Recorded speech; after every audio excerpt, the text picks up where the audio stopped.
It belongs to them. It's theirs. The unions, the Labour Party, the state employee, the left parties, the Liberals, especially elites, the interests, the Republicans, especially the ultra-nationalists. Who? What? The Connolly Monument, the Larkin Monument. They are right. They don't belong to me. But then again, I think of the factory workers and the building site workers back in the 70s who stated they were socialists, and it was the only ideology in the room, the only chance for humanity, the only way to alter the future for the better. But ask them about the Labour Party and they scoff, calling them fake socialists, selfish users. Then ask them about the Republicans. They respond calling them thugs hiding behind patriotism. That the unions were shakedown merchants of the workers, doing sneaky deals in the background with the money men while coming out with populist diatribe. Then they claimed that commies were control freaks surrounded by useful idiots. So why were they socialists? It was the only politics by their contention that could deal with the human condition. The only ideology that could deliver on working conditions and wages and services and opportunities and affordability and flexibility and planning for the future and taking control from the bourgeois and the elites. It allowed them to dream, an outlet to debate, a potential to organise. It shined with who they were. The state employee pays homage to the Connolly Memorial and quote him and lionize him. Yet this same state employee will support their colleagues who oppress you or will directly deny you welfare and other state benefits and will run you down, all supported by other staff employees and management and unions and the professional class such as lawyers and advocacy agencies. Their version of socialism supports crushing the powerless, brutalising the kind.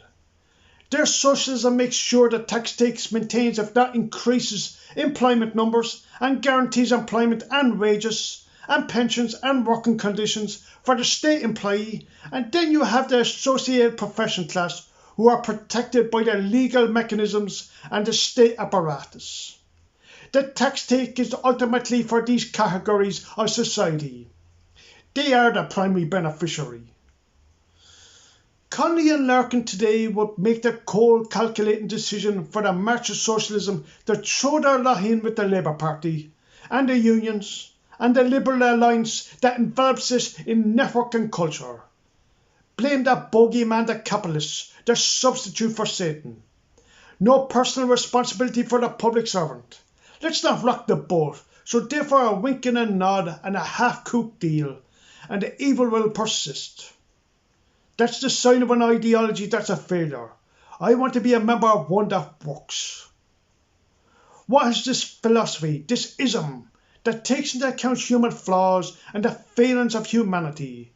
That is aware those of ulterior motives will seek to hijack it and look after their close circle. One whose followers are suspicious of populism and bombast, but are open-minded to the many different ways of cooperative living. The philosophy that realises the bogeyman is within us. One that doesn't fall into the trap of justifying war and violence and police terror against legitimate enemies. Or the trap of where the leadership is infallible and the urns are ex cathedra. However, as distinct from that, we have a version of socialism that means you are left waiting on health lists. The powerless can be abused by the health system, and I have seen it. Abused by the police, abused by social services, abused by psychiatric services, discriminated and suffering prejudice at the hands of the union member, denied welfare, denied respect, denied opportunity, kept outside while the liars get lauded in the propaganda machine known as the media. Their version of socialism copper fastens the discrimination of the powerless by the state and private sectors, and supported by a purposeful, ineffectual legal system. According to them, in real politics, I must suffer. You must suffer for the greater good. Forget about the other.